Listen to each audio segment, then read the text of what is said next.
everybody, and welcome to a brand new episode of the Geek Buddies.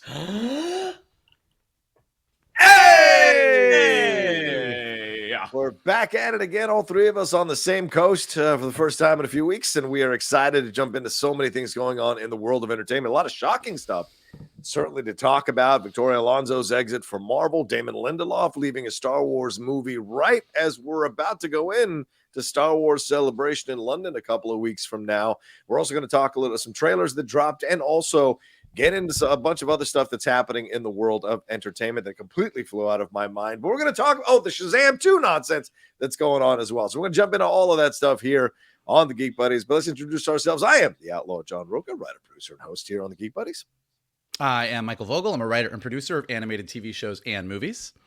And this is Shannon McClung. I'm a television actor and an animation writer where you can see some of our current work right now on Netflix and YouTube with Strawberry Shortcake, Barry in the Big City, seasons 1 and 2. That's right. And if you haven't seen Shannon McClung on Party Down, he was on Party Down, episode 1. So there you go. Put that together. Michael, still recovering from coming back from New Zealand. How's the time with the daylight savings? Are you back now? Is the internal clock back to normal? Or are you still struggling? It is. I made the mistake of pretending that I didn't have jet lag for several days. And then it came to bite me in the ass on Sunday, and I slept for like 30 hours in a 24-hour cycle. Wow. So I think I'm better now. But yes, I thought that since New Zealand is basically like 21 hours ahead, it's basically like an entire day. It was like being on the East Coast. It's no big deal.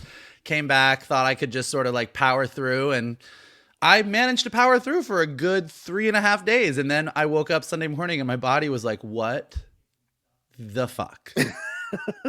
And then I died, and now I'm back. So it's been a wild ride, but I think I feel like a normal human being now, finally. Good. I see Daniel walking in with like the mirror to make sure you're breathing.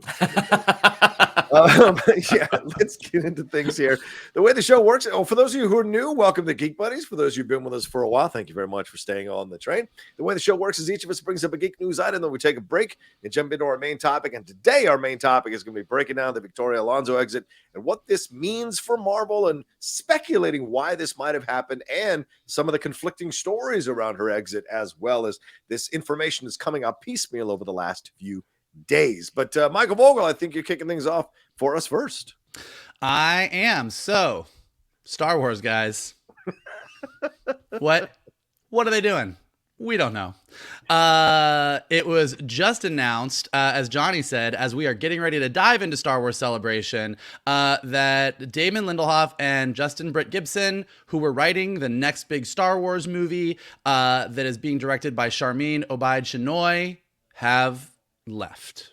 They turned in their script in February, and apparently soon after, they were gone. That's all we really know right now. Apparently people still feel like this is the Star Wars movie that is moving forward. Yeah. It is set to go. Don't know how that's going to happen with the script not really worked out, but hey, movies have been there before. It never usually works, but maybe this time it will. Maybe they know something we don't. And if you follow Damon Lindelof, he did kind of release a statement a few days before this was officially announced that more or less tells you where things were. He said, I will just say that for reasons that I can't get into on this Sunday morning, on this day, the degree of difficulty is extremely, extremely high.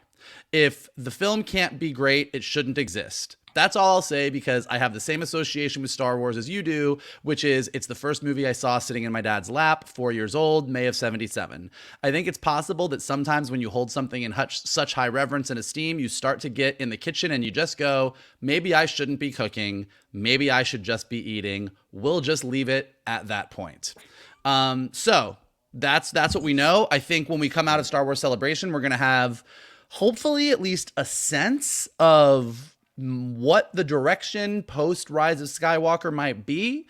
But it looks like Damon Lindelof took a swing, and whether he felt it wasn't up to snuff or he was told it wasn't up to snuff, he certainly feels now that he is not the guy to guide us forward in a galaxy far, far away. So I have a lot of thoughts on this. We've talked a lot about where Star Wars is going to go post Rise of Skywalker. So, a lot of people listening probably know a lot of my thoughts, but gentlemen, what are your thoughts on this?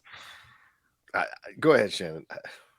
Well, I mean, from Lindelof's point of view, his whole thing about From a certain point of view. uh, his whole statement about if it can't be great, maybe it shouldn't exist, and maybe I'm not the guy to tell this story. He's had a storied history with fandom.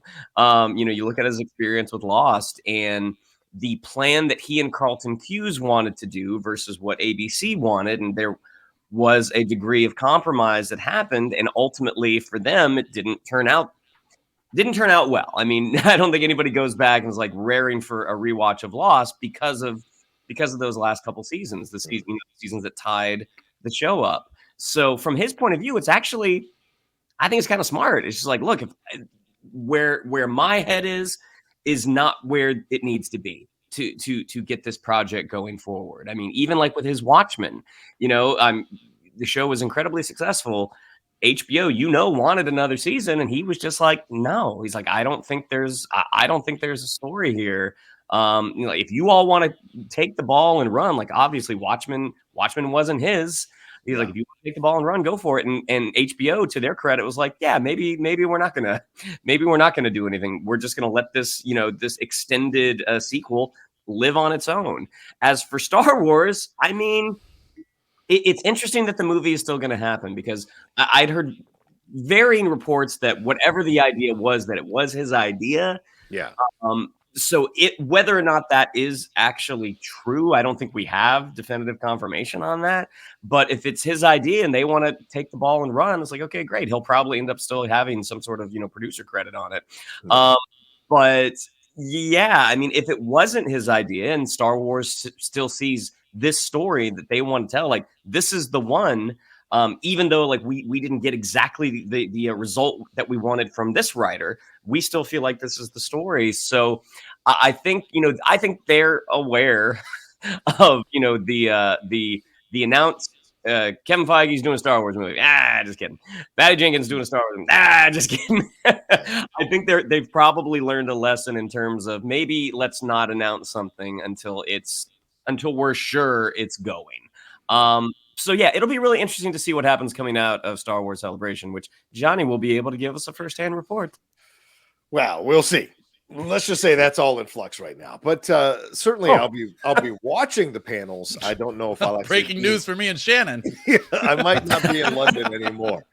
It was we were doing the numbers the other day. It is quite a pretty ticket. And at this point, to be honest with you, with everything in flux, this is what has kind of made me think twice about going because I don't know what they're going to announce that's going to be a big deal. We clearly know that Charmin Obaid-Chinoy is going to be directing this film. It hasn't officially been announced by Star Wars. It's been, there have been sources that have spoken about this thing. So maybe they'll do it. But what hasn't been announced is what the film is all about. So that'll be the big announcement. And I can find out that announcement from sitting at my house, thousands of miles away. So it's just a question about whether it's worth it to go. So that's my consideration right now. But that being said, the Lindelof thing is very interesting. I kind of respect the fact that he's like, look, this ain't at the level where I need it to be. We're not getting there. I'm going to step away from this. And I think this also connects to how we've seen the Star Wars fandom react to these kinds of things. When you don't bring it, they come after you with knives and pitchforks and lightsabers. Lightsabers, yeah, exactly, to cut you down, or force powers, whatever. They come to destroy you. And I think a lot of creators now are starting to have have been having these hesitations to take on these kinds of things. It sounds fun. And certainly when Lindelof said, sitting on my dad's lap, watching the first film in 77, this is how much I love it. And then once you start it and the machine gets a hold of you and there's this pressure that you're the first movie out the gate. And as we saw with the opening of Phase 5 with Ant-Man and the Wasp: Quantumania, although we generally liked it, overall it was pretty much destroyed and it hasn't made a lot of money.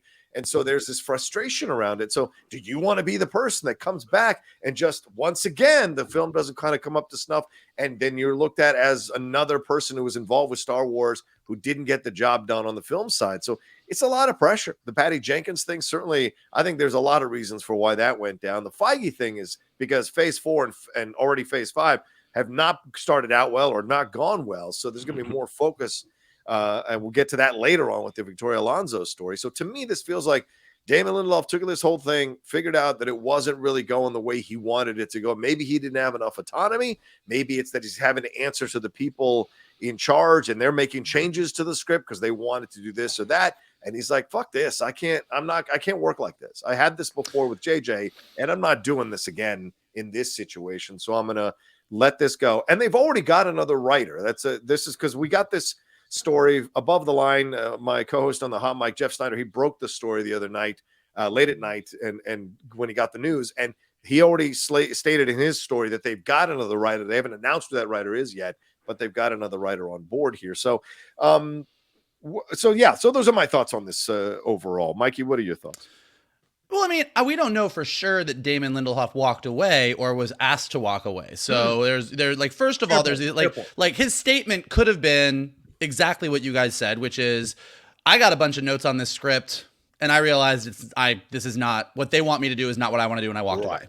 Right. He also could have been like, I turned in my script and they were like, thank you so much, I don't think this is it. And he's like, God, I really feel like I'm not the guy to write a Star Wars. Like, we don't really know what happened behind the scenes, but aside from the fact that they are not writing this movie. Yeah. What I'm more curious about, and this is where Star Wars Celebration is going to be really interesting, is I like Damon Lindelof. I think he's good. I think him writing a Star Wars movie made sense to me, but if he's not the guy, he's not the guy.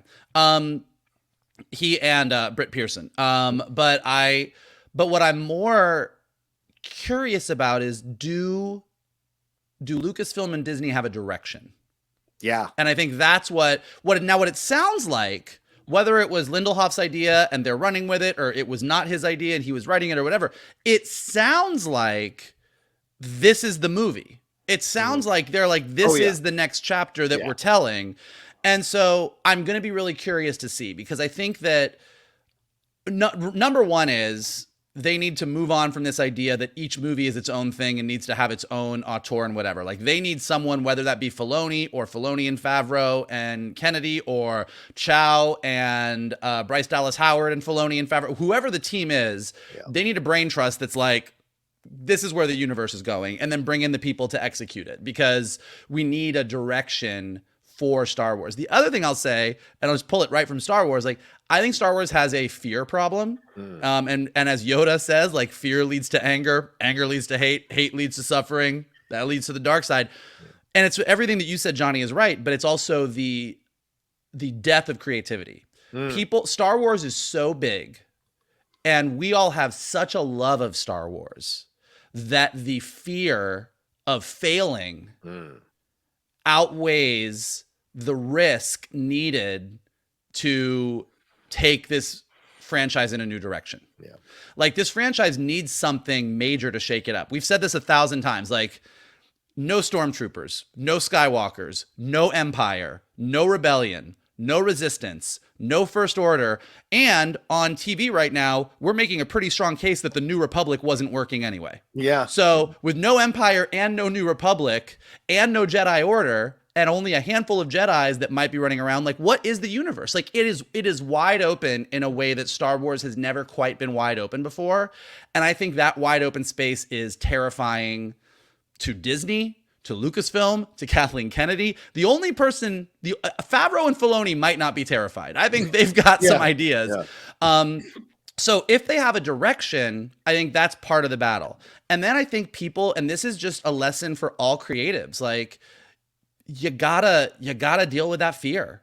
You have to be like, look, it's Star Wars, and you're right. The fans are going to be crazy. You know what? The fans were crazy when Ahsoka Tano came out. Yeah. The fans, us included, were crazy when the prequels came out. Oof. Oh, you ruined Star Wars. They clearly didn't.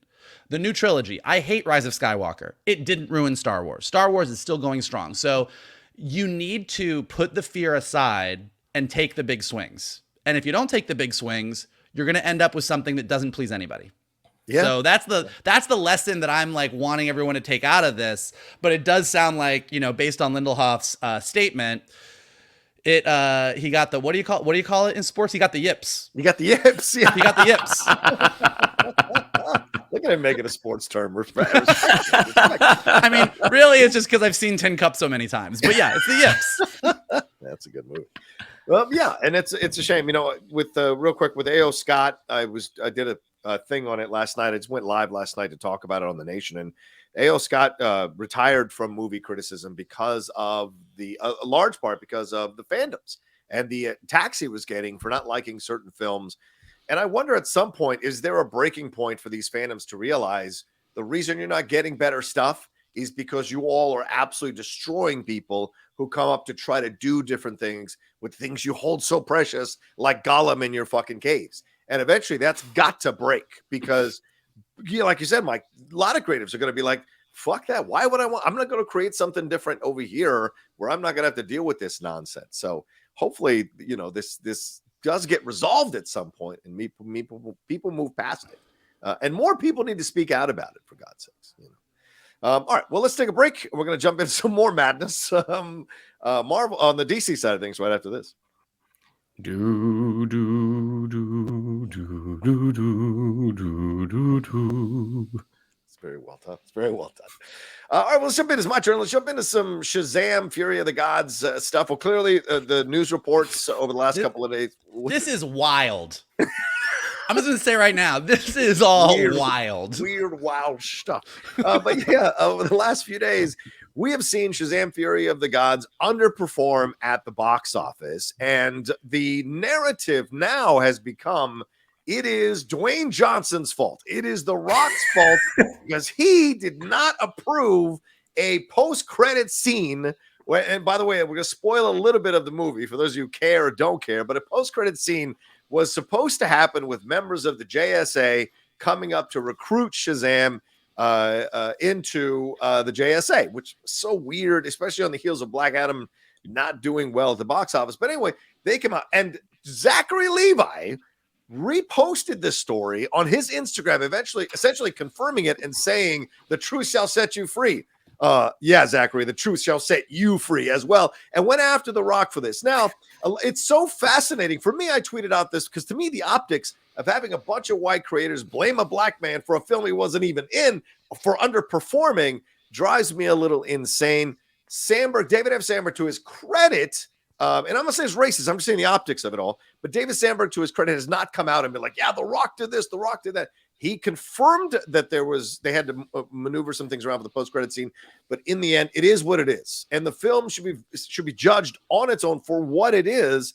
And he afterwards launched a 5-tweet thread where he essentially said, "I'm done with superheroes for now. I'm going off to go make my horror movies. I'm going to work with James Wan, Walter Hamada, who have also left DC." So certainly moving past it, and it's been fascinating to see that everybody's blaming The Rock, and Zachery Levi is somehow escaping unscathed. Sandberg is escaping unscathed, and it's a bit unfair. So this is all kinds of madness that's happening here behind the scenes. But because this idea that it's The Rock's ego, everybody in Hollywood has a fucking ego, ladies and gentlemen. Everybody. So to go after The Rock, I think, is a bit disingenuous. But gentlemen, what do you think about this news and what's going down here? Mikey, please.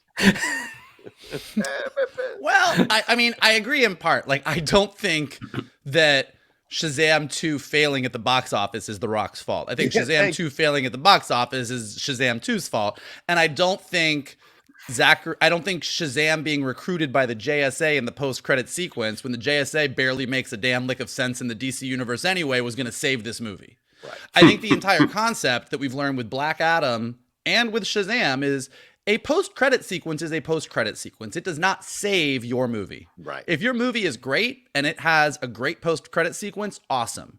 If your movie is great and it has a shitty post-credit sequence, okay, cool. I'm sad that I stayed an extra 7 minutes. If your movie is shitty and it has a good post-credit sequence, it doesn't change the fact that your movie's still shitty. Now, that being said, I do think that when it comes to the Shazam portion of the DC universe, Dwayne Johnson stepped in there and fucked some shit up. I think that when you have, Black Adam is Shazam's big villain. Yeah. They get their powers in the same way. They both say Shazam and they get powers.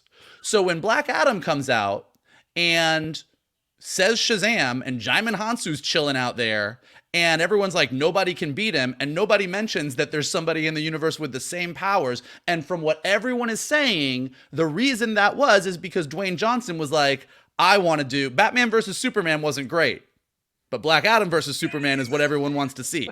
Dwayne Johnson clearly, from every post he made, he was on this Black Adam versus Superman train, and he wanted that to happen. And Zach Levi, even though he is the hero that should be going up against Black Adam, clearly was not big enough for The Rock. The Rock could not smell what Zach Levi was cooking. Like, that was not in the cards. Or he did, and he didn't want a piece of it. Or he did, and he didn't want a piece of it. And so then, once you have this Black Adam movie that comes out with no mention of Shazam, and then you make a Shazam 2 where it is natural that Black Adam should be the villain in it, and instead you get Helen Mirren and Lucy Liu and everybody else. Like, I think that in the bigger picture of DC, Dwayne Johnson coming in and trying to stir up what he was trying to stir up did kind of torpedo a bunch of what should have happened creatively. Now, I don't think that he's at fault for Shazam 2 not doing well at the box office. Like, even if Shazam 2 doesn't get to have Black Adam, they could have come up with a movie that is maybe better than the movie that is currently out in theaters right now. So I don't think all of the blame should go at his feet, but I do think that him coming in and thinking that Black Adam was going to be the central figure of the DC universe because he was Black Adam ended up being not a gamble that worked out for anybody. DC, Zachary Levi, or Dwayne Johnson. Yeah, fair. Shannon, your thoughts? I mean, pretty much what Vogel said. Like, I think a lot can be pointed at The Rock, but ultimately, it is the leadership of DC. Yeah. It is the leadership of Warner Brothers. Because if you have a star come in who's just like, this is what the people want, this is what the people want, ultimately, The Rock cannot unilaterally make that decision.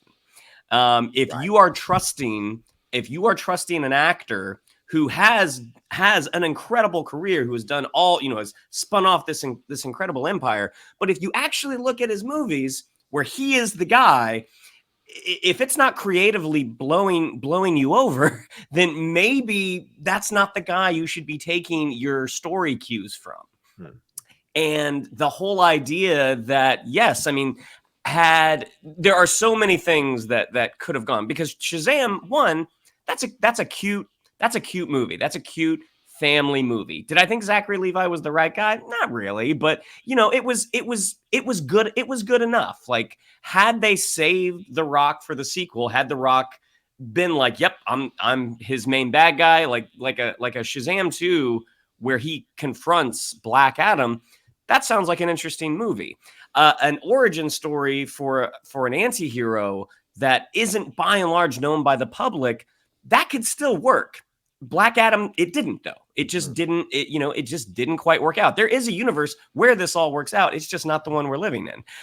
Then you get to Shazam 2. Is a post-credit sequence with Aldous Hodge really going to save that movie? Yeah, exactly. No, of course not. I love Aldous Hodge, and you know what? That's not going to make Shazam: Fury of the Gods a better movie. I mean, create, like, across the board, Fury of the, like, I went and saw it the other day, and there was a moment that I'm like, about halfway in, I'm like, I could leave. Like, yeah. I don't care right now. I mean, judging it on its own merits, the lack of imagination that went into that movie, it was like somebody shot a first draft. And a first draft where they weren't sure the characters that they were going to be able to put in. So it's like, you know what? Let's make up the Daughters of Atlas. Let's have this random bridge sequence to start off with. It's like, you literally set up, this is your family franchise. You literally set up a worm as your bad guy. Do that. At least have Mr. Mind pop up. Yeah. Like, lean into the silliness of this. And that's not what happened. And also, a lot of Shazam: Fury of the Gods, Zach Levi's performance. I mean, you look at Asher Angel as an actor who has, as a child, has grown, has matured, and Zach Levi's still kind of doing the same shtick. Yeah. And it's the disconnect between those two performances. It was noticeable in the first movie, and it's only gotten worse. There was a moment in Fury of the Gods. It's the scene in the trailer where Shazam is talking to Helen Mirren. And I remember before Zach Levi was cast, like, John Cena was one of the names that they had thrown out there. And At the time, I didn't think much of it because Peacemaker hadn't come out, and I knew John Cena as a wrestler and a few of the movies that he did that I didn't think he was particularly good.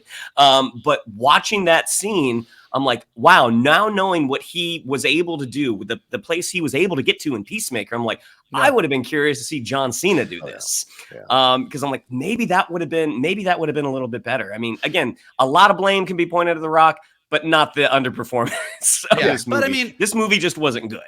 It also, and this speaks to the Marvel effect of everything, and it speaks to what Star Wars is dealing with, whatever, is like, I do think, as bad as Black Adam was as a movie, and as bad as Shazam 2 is as a movie, if you just even think about the idea that you did the Black Adam movie, but if the JSA, as they were in the movie, had to go to Shazam and be like, you're the only guy that can help us, and had brought him into Black Adam, and he had gotten his ass kicked a little bit, and Black Adam got to stay, exactly ending it the way it was, and then you pick up in Shazam 2, and he's like really questioning his role because he got his ass kicked by Black Adam. And then Black Adam is like, I'm going to leave Kahndaq and I'm going to go make my move. And he has to step up. Like, in that Marvel way, that interconnectedness, even in two mediocre movies, would have made both of those movies feel bigger than they feel individually. Yeah. And, you know, and the thing is, I look at it as what you brought up, what you both brought up, this idea that there was so much turmoil at DC, right? I mean, I am a Rock defender. I love The Rock, but I'll also call out The Rock as I did in one of the previous episodes when we talked about all that stuff blowing him trying to defend Black Adam with this sleight of hand shell game that he was doing about the box office. And so he rightfully got called out for that. People went after his ego, and I get it. He took a shot. He saw an opportunity, he took a shot. The Rock is built to be the top dog on the pile. He's not built to be someone else's villain. That's not his thing, right? And so I think DC knew that, and the way The Rock pitched it, his people pitched it. And look, he's way more successful in multiple areas than Zachery Levi is in one. And so to him, he saw Zachery Levi as way lesser on the power spectrum than him. So why would I be this dude's villain? And so I get the mentality. I'm not saying it's right? I'm saying I understand why he went the route he went. And look, we took Iron Man and made him a co-leader of the Avengers. He is not that a lot in the comics. So you can make the change. You can make the change. He's not as dynamic as Captain America in the comics, and we know that. You can make the change in the transition. It can happen. What happened? Wait. No. Let me finish. What they happened was they fumbled the ball on both sides, both Black Adam and Shazam 2. No one would be talking about this not working if both of those films were good. No one would be saying shit about it if both of these films were good. And they'd be like, oh, wow, they did find a way to reintroduce him and not have him be a part of the Shazam universe just yet. I mean, we're dealing with two Venom films where we haven't seen Spider-Man yet. And both of those films have made a lot of money for some unknown reason. So these are so changes to adapting a comic book character to live action format and completely changing a lot of their foundational stuff can work financially, at least. It's just that it didn't work in this case. And The Rock took a shot. He saw a power vacuum. He went for it. He got smacked back. And in the end, he's got to take the L and move on. But all these people were trying to distract from their failure by blaming The Rock, I think, is a bit of self-serving nonsense, especially from WB executives who are pumping this shit out and using Umberto and Scott Mendelson over at The Wrap to essentially carry their water to push this stupid narrative out there. It really frustrates the shit out of me. All right, Michael, go ahead. A couple things really quickly. First, Iron Man and Cap, that is who they are in the comics. Like, they didn't all of a sudden say, let's elevate Iron Man and do this thing with him. Like, Iron Man and Cap in the comics for the Avengers were like the Batman Superman. Like, that's where we got Civil War. That's where we got all those things. Like, like those two, like when Iron Man went to the big screen, they didn't all of a sudden say, let's drastically change Iron Man's character and elevate him. Like, the reason that it worked is that Robert Downey Jr. literally was Tony Stark come to life. So I don't know that that's exactly the right example. And then with the whole Dwayne Johnson thing, look, I think Shannon's right. I don't think that Zach Levi is necessarily the perfect Billy Batson. No, but he was Billy Batson. Mm-hmm. And like and this is where Marvel does it really well. Like Dwayne Johnson coming in and saying, I want to be Black Adam, but Zach Levi is not on my level, so I need to have a bigger hero. Mm-hmm. The answer is no. Or don't be Black Adam. 100%. Like the answer is, once you go forward, it's not The Rock's fault. Yeah, this is what is canon. Right. This is who Black Adam is. Right. This is who Billy Batson is. This is what this relationship is. If you don't want to play in our sandbox with the people that we have playing these roles, that's super cool. We would love to have you. We think it would be great for us. But you're Black Adam, you got to deal with Billy Batson. Yeah. And so I think I think that what you're hearing, like, again, I don't think that The Rock is to blame for the failure of these movies. Well, maybe for his own movie, but not for Shazam. His own movie, yeah, sure. But I think what you're hearing right now is, I think that he came in and made a lot of demands, and because he was The Rock, and because DC was so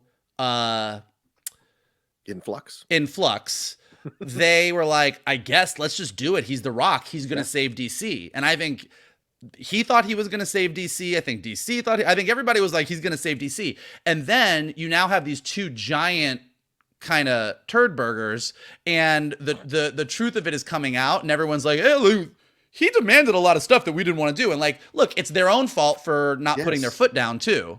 So it's not that The Rock came in and beat everybody up in the room. Like, they made the decisions. But I do think what you're seeing now is that there was a lot of demands on Dwayne Johnson's side that any of us sitting in our living rooms geeking out about things could have been like, well, this is probably going to be a bad idea. Yeah, right. Fair point. But once you allow him to do it, it's no longer his fault, in my opinion. Once you open the door and let him do the things, it's no longer his fault. And I think it's unfair the way they're trying to be like, don't look here at this mess up. Look at this guy. Blame this guy. Look over there. Look over there. Well, and this is the situation that they won't get in when they have Safran and Gunn in charge. Like, this is the whole Black Adam movie was a result of them not having their Feige, of them not having someone, as Vogel said, like, that's not how it works. Yeah, 100%. Good points, guys. Definitely. I still stand by my Iron Man thing, but I respect your point. All right, let's take a break. We'll jump into some trailers right after this. Wait, can we pause really quick? I didn't watch the Jedi Survivor trailer yet. Oh my God. Well, I'm not editing this out, so I waited for the break. It's a minute 50. It'll be quick. Yeah, just put it on with the subtitles as we talk about it. All right. Anyway, here we go. Shannon McClung, take it away. Yeah, we've got some trailers. One that came out just today as we were recording, Wednesday morning. We got the second trailer for Renfield. This is coming from Chris McKay of Lego Batman. Yeah! And the Tomorrow War. But we get a lot more of Nicolas Cage's Dracula in this. We get a little bit more of the setup with Nicholas Hoult and Awkwafina. I'll throw it over to you gentlemen first. This... I cannot wait for this movie to come out, but we'll get more to that in a second. Johnny, what'd you think of that second look at Renfield? Well, it's our final look because it's coming out real soon. So I would say this: I enjoyed that we got a little more in the actual trailer about the story and about him. He's somewhat of a hero here, as opposed to being the slave to Dracula or the manservant to Dracula. He's actually a little bit more of a hero, and we saw him eat those things and become the things we in the previous trailer, but like seeing him actually doing heroic things and having more of interactions with Awkwafina, I thought was great and very funny. I'm not hearing the film is good from a couple of people, so that makes me very, very nervous. And of course, this is one of those tightropes you've got to walk. The more I get of Nicolas Cage, the less I'm like, okay, I want to see this, because he is basically doing what any of us would do. Blee, blee. He's doing a Count Dracula or a Count, what do you got? The Count from Sesame Street imitation. And so for me, I'm like, less is more. So hopefully there's not as much. But certainly there was a lot of blood and gore in this trailer. So it's not going to pull punches in that direction. So this is going to be fascinating to see if they can walk the line between the comedy and the horror aspects of it all, because that's kind of where I think Shazam 2 fell apart, is you've got the David F. Sandberg horror stuff trying to slam into the Norman Rockwell family approach that really didn't work. It was two completely different tones slamming into themselves rather than working together. So from the trailer, I like it, but I'm also concerned because I don't think it 100% worked in the trailer. Mikey, what'd you think? I don't think this movie's going to be good. It's even with like the first trailer, like I really like the idea of it. Yeah. And something about the way it's shot, something about just like looking at it, it just has this quality to it that I'm like, this just doesn't feel like a big studio release. Like I don't like it's got big names in it. I like all the actors in this movie. Like I love like the whole monster genre. I think this is an interesting take on the monster genre. Like everything about it, I'm like, this should work. And I just watched the trailer and I'm like, this does not feel like it got there, but I could be wrong. Like something is wrong here. I want to see this movie sitting next to Shannon. I am so excited for this movie, McClung, because I'm really curious, and I think it'll either be one of those things where I will just give Shannon this look for the entire movie, like, or Shannon will be like, and one of us will be right. And I will say, in between those looks, there will be a lot of and a lot of shifting in his seat back and forth. Look, I think there is a high likelihood that it's probably not great, but I think this is a comedy, and like you don't put that Catholic Church bit in, you don't put Ben Schwartz in unless you are going. This is a comedy, and it will hinge on whether or not it is funny. In terms of the aesthetic of the movie, I don't disagree with you all. I'm like, there is sort of a kind of lower budget feel to this, but I don't think this is something that you need. That you don't need that slick, polished look. I think maybe that's going to play into its favor, but I do agree there is comedy is hard. And I think Nick Cage doing anything other than the Count from Sesame Street for a comedy probably doesn't work. But again, this seems like it's going to be looks like a great afternoon movie where you can have, see it on a Sunday, have an early cocktail beforehand, maybe take one into the theater with you, because it seems like it'll be better with alcohol. Maybe take two. Maybe take two. You don't want to leave the movie because I'm betting it's going to be about 95 minutes. Yeah, right, exactly. But we will get to find out very, very soon whether Vogel does this or I do this, because it's coming out April 14th. Our next trailer, this falls into the realm for me of who asked for this. Yeah. But it's Mighty Morphin Power Rangers Once and Always. This is coming to Netflix. This is basically a big Power Rangers reunion. Now, if you grew up in the 90s, there was a window where Power Rangers was the biggest thing out there. Yeah. Like there's a generation of kids that the Power Rangers, it's what Star Wars was to us. Having not been in that generation, I watch this trailer and go, all right. But it seems like the audience for this, I'm really curious. It seems like the audience for this is pretty narrow, because I think kids now, their tastes have evolved a little bit, and I don't see this finding a new audience. I could be 100% wrong. But I imagine for the folks that this is made for, and it's, those kids who grew up in the, early to mid 90s, this probably is checking off every box for you. But gentlemen, I'll throw it over to you.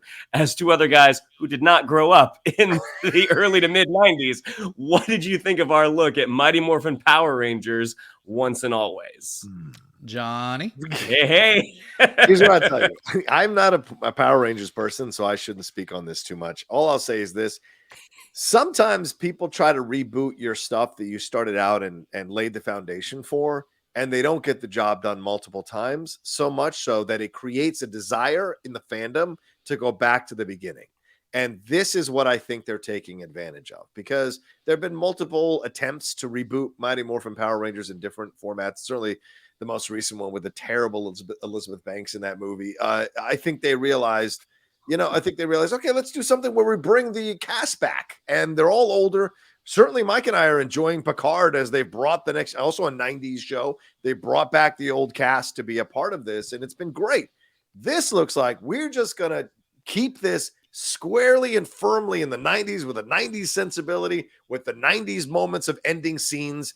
You came to the wrong place. We're going to have all of that. so that people can feel the nostalgia of this all over again. So if I look at this, they clearly didn't spend a lot of money on this. So as I look at this, I'm like, you know what? If I was a fan of them and a fan of these actors who did the original stuff, I would be going like, this is going to be a lot of fun. And it'll be nice to smile, to have a smile on my face for 90 minutes or whatever. So at the end, I think it gets the job done as a trailer to get people excited for it who are original Mighty Morphin Power Rangers fans. Mikey?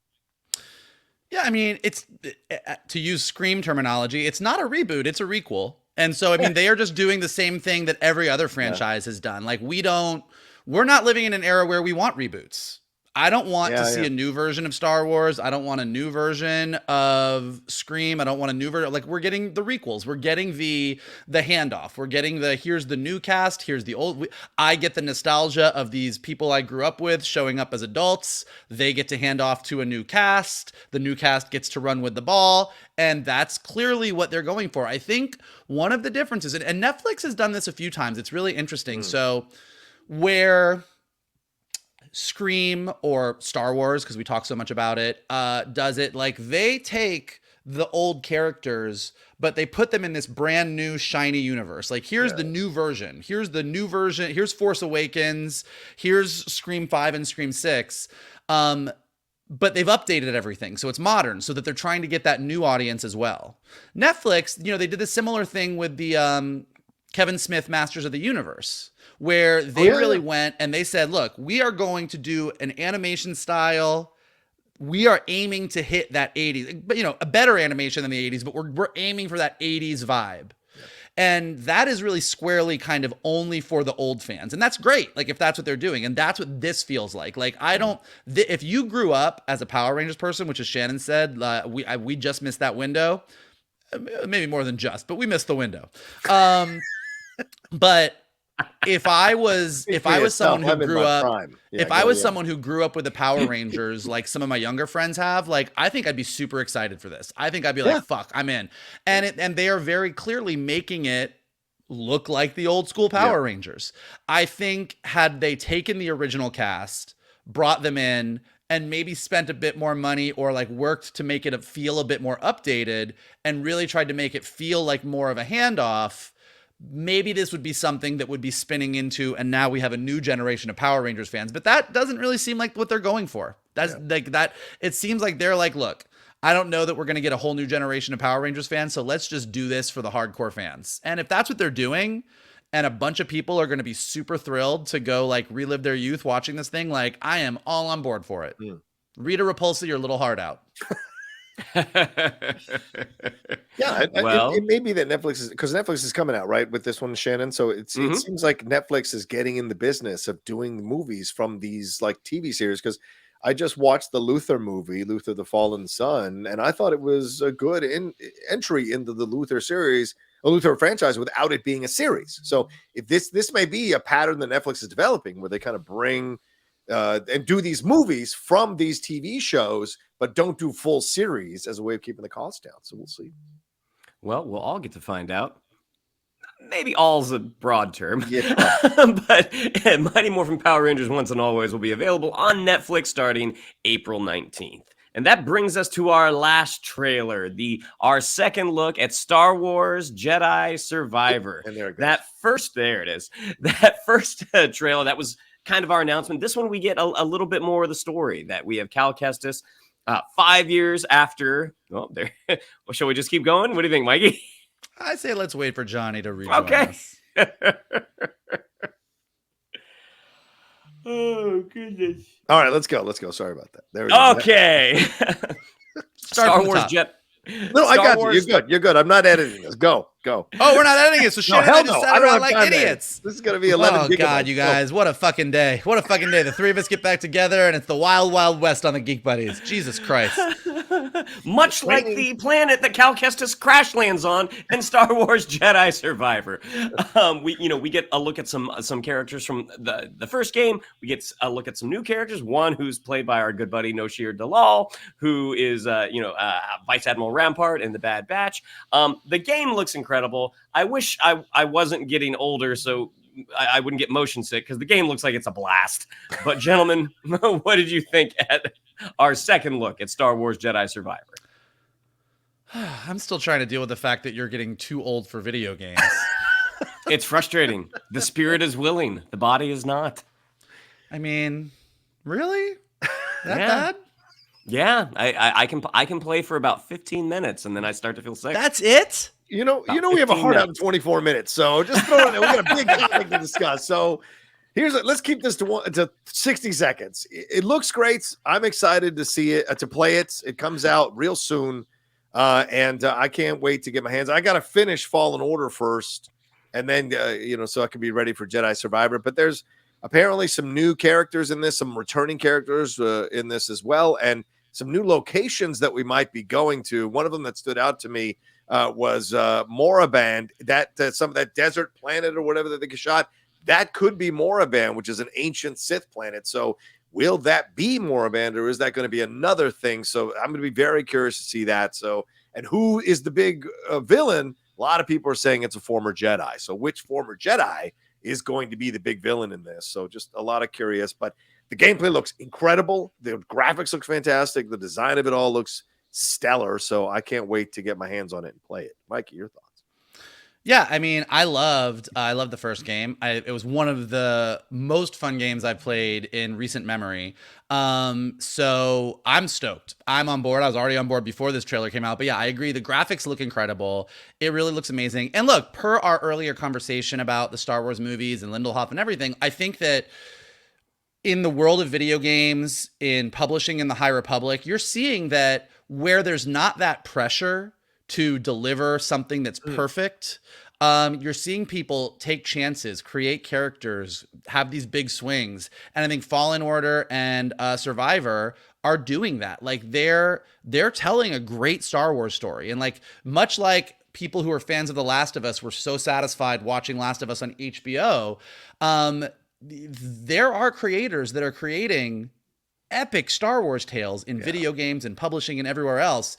And so not only am I just excited because I think the gameplay is spectacular, there is very few things that are as cool as wielding a lightsaber and using the Force in a video game. Like once you get good at it, you are like, I'm a fucking Jedi. I'm a badass. So I can't wait, but then I just can't wait to dig into this story. I think it's going to be spectacular. Hell yeah. Well, I'll tell Shannon all about it. Yeah, I can't wait to hear about it over lunch. Star Wars Jedi Survivor will be available on April 28th. All right, let's take a quick break. We'll jump into our main topic here as we have like 22 minutes to talk about it right after this. That's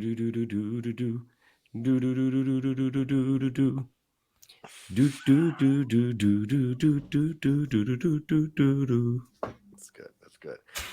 All right, let's get into this thing here. A big news dropped a couple of days ago that Victoria Alonso, someone who has been with Marvel since the beginning, and by that I mean before they were even bought by Disney, has left the company. Pretty much a shock to a lot of people. This was broken by The Hollywood Reporter. She joined, as I said, Marvel Studios in 2006. She was an executive VP of visual effects and post-production. She was a co-producer on Iron Man 2, Thor, Captain America, First Avenger, then became an executive producer on every film in Marvel since the Avengers. She was promoted to executive VP of production in 2015, and she was up to president of physical post-production, VFX, and animation at Marvel Studios in 2021. She oversaw all of Marvel's post-production, including its visual effects work, and most recently special effects work for Ant-Man and the Wasp Quantumania, which really got a lot of negative comments in reviews from a number of critics. Also, She-Hulk Attorney at Law. She got backlash for that. And she is still going to be the producer on these upcoming films, Guardians of the Galaxy 3, The Marvels, Secret Invasion, Ironheart, Echo, and Agatha, those series there.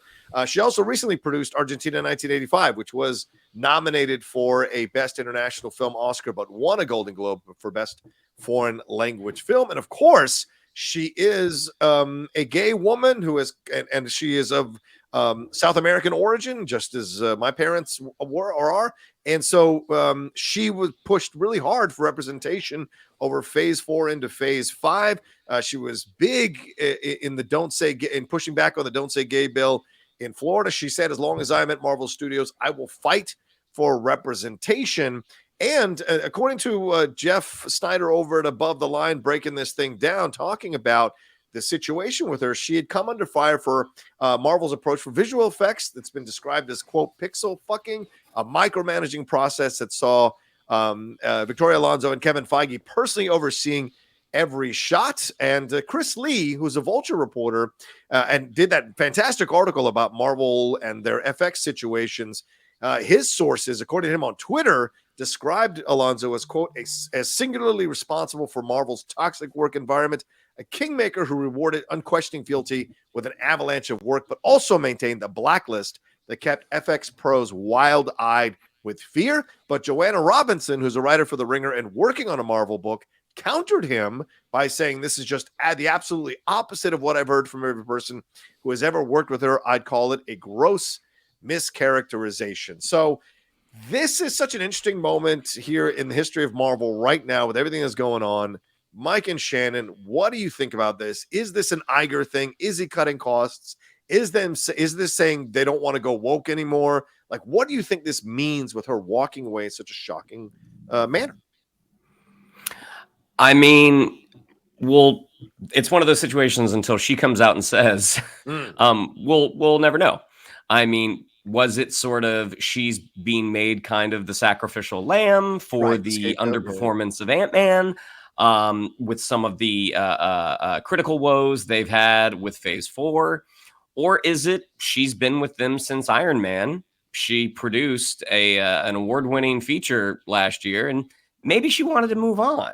I mean, the timing I don't think is a coincidence.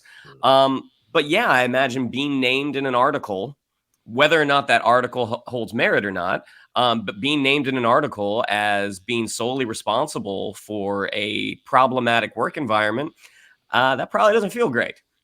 So, the fact that, her fingerprints are going to be on the Marvel Cinematic Universe for the foreseeable future, as you said, Johnny. Like she's listed as an EP on their next several projects. It'll be interesting to see if anyone else follows. If she is kind of the one lone person, like, you know what, we found the issue. It was Victoria Alonso all along. Everything's going to be better from here on in. I don't think it's a situation where removing one person is going to suddenly solve all the issues that they have. But yeah, at the end of the day, we don't know whose decision this was and why it was. But you can't argue the success of those first three phases where she was an integral part. So it'll be interesting to see what happens afterwards. Yeah. Mike, your thoughts on this? Yeah, it's weird because there's a lot of things that sort of coincide. Like, I would think that if she was being made the scapegoat, there would have been more of a PR announcement to go with it. Like, there was no statement from anybody. Like, there was no prepared, like, hey, we're going to get rid of Victoria Alonso, and then we're going to come out with this big thing that says we're shifting directions and we're looking towards doing things differently and blah, blah, blah, blah, blah, blah, boo. And there's none of that. So that kind of strikes me, and I could be completely off that, like, this was maybe more her decision, but maybe it wasn't. I don't know. But it seems like it was just, it seems like it's taken everybody by surprise. And I think you can point to, well, Quantumania didn't work, and, Phase 5 is in trouble, and Marvel definitely seems like they're not the powerhouse that they were, and they're looking to make big changes. But you can also, as Shannon said, look at, hey, you've been doing Marvel movies for years. It sounds like that is a intense work environment. And then you went and made a documentary that got a Golden Globe Award and was nominated for an Oscar. And you were like, hey, fuck this shit. I'm going to go make what I want to make. I'm a big producer. Like, so it could really be anybody's game as far as what's going on. I think the fact that there's been, like I said, no context makes it seem like this isn't like a calculated, let's address the pixel fucking and let's address this stuff, because it hasn't been addressed. But I do think it's a bigger sign. Look, we've been talking about this. Phase 4, we were all like, it's good. I like it. We'll see where it's going. There's some really good stuff. Yeah. It also sounds like Marvel right now is, they're trying to pull back, and Iger has kind of come out and said, we need to be a little bit more choiceful. And Kevin Feige said, we're going to slow down. But between all the TV shows and all the movies, in addition to us feeling like maybe there's a little bit too much Marvel content going on, it seems like they can barely keep everything in order internally. And it probably is a fucking nightmare work environment for a lot of people. And I can imagine that, you know, aside from Kevin Feige, she was I mean, I don't know what life she had. I don't know how she made this fucking documentary in the middle of doing everything else that she was doing. Just to clarify, it's not a documentary. It's a feature.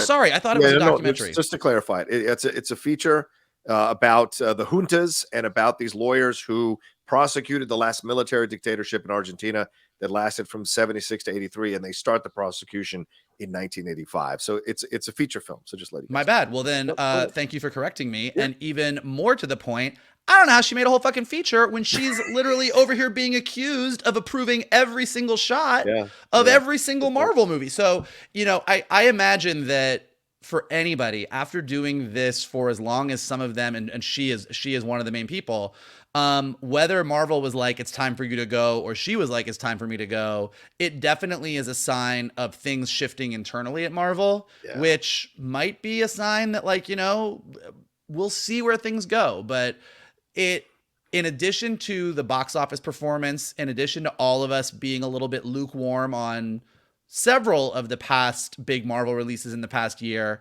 it's definitely a sign that, again, Marvel's going to have to take a hard look at themselves internally and go, okay, we know that we're going towards the Kang Dynasty. We know that we're moving towards Secret Wars, but are we moving it in the right way?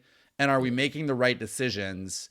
And I think for everybody, for fans, for everyone internally at Marvel, for all the visual effects artists that are working on it, Marvel needs to, like, take a beat and be like, let's rethink some things.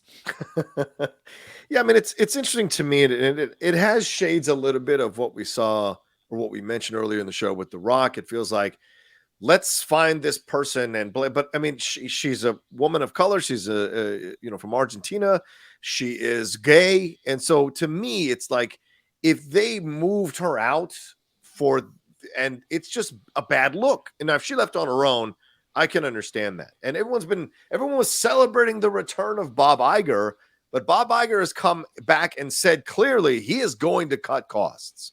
And already they've pushed some of these Marvel shows and movies to later dates now. And other things are in motion here. They want to take their time, look at things. Kevin Feige has had his Star Wars movie shelved because he's going to focus a little more on phase 4 and 5. And now we have Victoria Alonso walking away. And this is a woman who was named one of the most influential Hispanic women in 2019, 2020 in People en Español. She was listed in the top women of power by Variety and THR. So this is not just, somebody who is in charge of the VFX. She certainly had a massive footprint in what we've seen from Marvel over the last 16 years since that company started making these Marvel movies. So it's a really big decision for her to make to leave, or decision by Disney to remove her. And I wonder also, because this part of Jeff's article about it really caught my eye, it's worth noting that Alonso was particularly outspoken during Disney's dispute with Florida Governor Ron DeSantis over the state's Don't Say Gay bill, as she pushed Chapek to make a public statement announcing the bill. As a result, Disney is losing its special tax status in Florida, which is likely costing it a lot of money. It's not saying that she's to blame for that, but if she was part of this, is this maybe Disney's way of going back to DeSantis, going back to Florida and saying, look, we got rid of the person who was the most vocal about this kind of stuff. Give us back our tax status. Because part of cutting costs is also finding ways to get more money back into your company. And I wonder if there's something of that involved in this. So it leaves a bad taste in my mouth, because she was outspoken. But the other side of it could be true. This could also be an Ellen situation where it's a gay woman who is pushing diversity, pushing representation, but is a terror to work for behind the scenes. I don't know. And as Shannon said, until people start talking about her, it comes out more, we won't know. But there's a lot of speculation across the board, as I just noted earlier, between Chris Lee and the writer for The Ringer, both having two different interactions with VFX people about Victoria Alonso. So so there's a lot of questions about all of this. And she's got a biography coming out, by the way, a memoir coming out very soon about succeeding in business. So that'll be really interesting to see as well, how much of maybe there's a little epilogue into that talks about this man, experience. Look, we're also seeing Ben Affleck said this in the Hollywood Reporter. Sandberg said this after Shazam. Yeah. Between like a very demanding fandom, a relentless production schedule, and just wash, rinse, repeat, wash, rinse, repeat, wash, rinse, repeat. Even though superhero movies are the biggest money makers in the entertainment industry right now, and Marvel is the most successful franchise in movie history, doing superhero movies for 20 years, it might get to you after a while. The difference, and I know you're not saying this because you literally said it, but the difference between the Rock situation and the Alonso situation is, in the Rock situation, everybody is very publicly pointing fingers and saying, hey, this is the Rock's fault. Right. We literally know nothing right now. So no one is saying, hey, this queer woman, we got rid of her. No one's saying this terror of a pixel fucker, we got rid of her. There's nothing. And the fact that she has this award-winning film and a memoir coming out, and I think she's probably doing okay financially. It is just as likely that she was like, I am fucking done. Yeah. I you know what? I don't need to deal with this Marvel. I'm gonna get out before the X-Men show up, because holy shit, y'all, I can't do it anymore. So it could be, you're right. None of us know. So I think speculating that Disney is trying to become less woke, or that Marvel is blaming her for the pixel fucking, any of those things could be true, but until we know, just as likely as she was like, peace out, y'all. I'm out. It's weird though to leave the ship as it starts to sink. It's a little weird, but you get exactly well, fair point for Hollywood. Is it weird to leave when it's weird to leave when the ship is riding the wave? You're like, hey, we're popping champagne and making money, and let's keep going. When the ship starts to sink, Victoria? The reason the lifeboat is there is so that you get in it when the ship starts to sink. That's a good point. Yeah, for sure.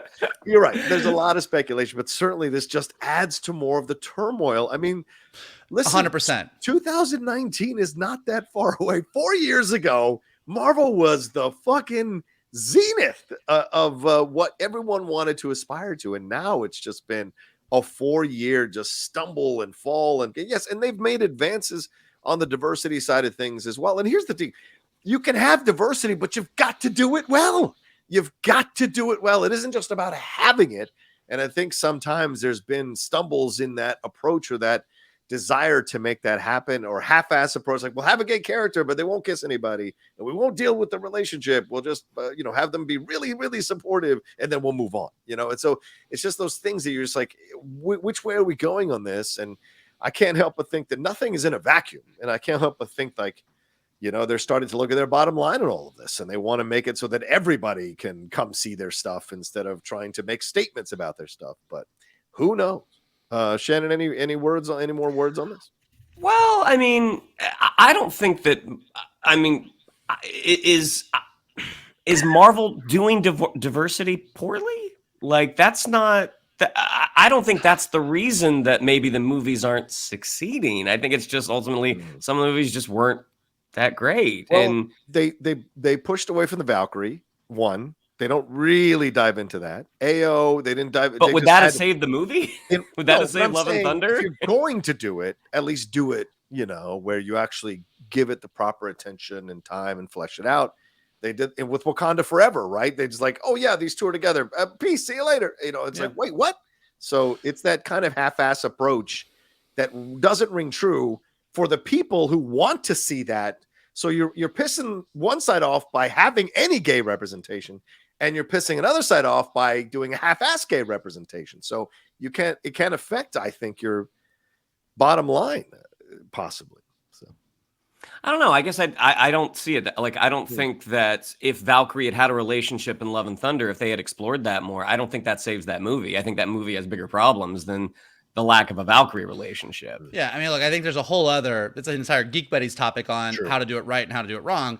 I think a lot of the issues with these things is these movies were so overstuffed with everything they had to do to address being a part of a phase 4 or a phase 5 that there wasn't any room. Wakanda Forever had so much shit cut out of it, content-wise, character-wise, that like taking the time to be like, let's really develop this relationship when we're not even really clear on some other stuff with bigger characters in the movie. Like, you know, so I think that I think it remains to be seen. I think Marvel's big, I mean, again, not on the Alonso front, but Marvel's big litmus test on queer representation is that they have clearly got Billy and Teddy coming. Like, Young Avengers are coming. Yeah. And Billy and Teddy are the royal gay couple of comicdom right now. Like, they are the two queerest, most front and center characters in comics. So when Young Avengers shows up, if Billy and Teddy are like besties, we're going to have some trouble. And until then, we're going to wait and see what happens. But if they're just really, really good friends, then you're going to have some queer comics fans flipping some tables. Rearranging some furniture, as Bernie Mac said. Real quick, and this is perfect for us. Came out last week, little rumor that Sacha Baron Cohen is possibly playing Mephisto in Agatha Coven of Chaos. Real quick thoughts. Finally, Mephisto. And do you like that Sacha Baron Cohen might be playing this character? Well, isn't he supposed to be Mephisto in Ironheart? That's the rumor. That's what I'm saying. Yeah. What do you guys think? I mean, for me, a little too late. But no, I mean, I think Sacha Baron Cohen is a very gifted performer. I'll be very interested to see what he does playing the devil. I think he's a great Mephisto. You fooled me once, shame on me. You fooled me 35 times, shame on me. I don't believe any Mephisto news until I see someone's red ass on screen. But more so than anything, it's just like as much as we all in our COVID haze were like, it's Mephisto. The mystical part of the Marvel universe, we're already dealing with the multiverse and some crazy shit and whatever. Like, we're already in a little bit of turmoil. Is now the time to bring the devil into the Marvel universe? Like, maybe let's just beep, beep, beep, beep. Like, let's just take a beat. But we'll see. Fair enough. Did you like that, Shannon, how Michael brought us into the Mephisto conversation? That was all you. And you know it was all you. We didn't all go and say it was Mephisto. Shannon McClung was looking at fucking wallpaper on posters being like, it's the devil. Don't come at me. That's a fair point. And they knew what they were doing. They knew what they were doing. They knew they were fucking with you. Of course. Jack Schaefer being like, I've never even heard of this yet. Bullshit you were doing. Liar. All right. Well, let's wrap up there because I know we got the heart out here. Shannon, please. Thanks to everybody who watched or listened to us. Remember, you can listen to us on the podcast feed as well. But Shannon, what do we have to tell them? Yeah, if you'd like to follow us on social media, on Twitter, it's @geek_buddies. On Instagram, @the_geek_buddies. If you'd like to follow me on social media, on Twitter, it's @Shannon_McClung. On Instagram, @Shannon the Geek Buddy. If you would like to follow Mr. Vogel and possibly get one of these, it's @MKToon. If you would like to follow Mr. Rocha and possibly get one of these, it's @The Rocha Says. Mikey? If you like funny expressions in the wild west of this unedited Geek Buddies episode and you want us to do more of it, here is what you can do. Hit that like button below. Subscribe to Johnny's Outlaw Nation page. Check out all the content he's got there. Leave your comments below. There was a bunch of shit going on this week, and we want to know what you thought about it. Star Wars, Marvel, The Rock, Superman, Shazam. Like, let us know your thoughts in the comments below. If you are listening to us on a podcast, as Johnny said, go ahead and leave us some stars and some comments. It helps us go up in the rankings so more people can find us. And as always, the best thing that you guys can do is retweet this video, post it to your socials, send it to your friends, and tell them to hang out with your buddies, the Geek Buddies. There you go. And as always, a big shout out to Carbon Health, who continues to power and sponsor us on the Geek Buddies through the end of March. CarbonHealth.com. That's where you want to go for all your healthcare questions, concerns, or needs. They've been focusing on mental health programs there for you all as well. So if you've got something that's going on for you, you want to talk to somebody, reach out to carbonhealth.com and see what kind of facilities and programs they've got for you. You can do it virtually or in person. And you can download the app to have a doc in your pocket. All right. Y'all take care of yourselves. Be well. Look for our reviews of The Mandalorian and Picard coming out later on this week. And we'll talk to you next time with another brand new episode of The Geek Buddies.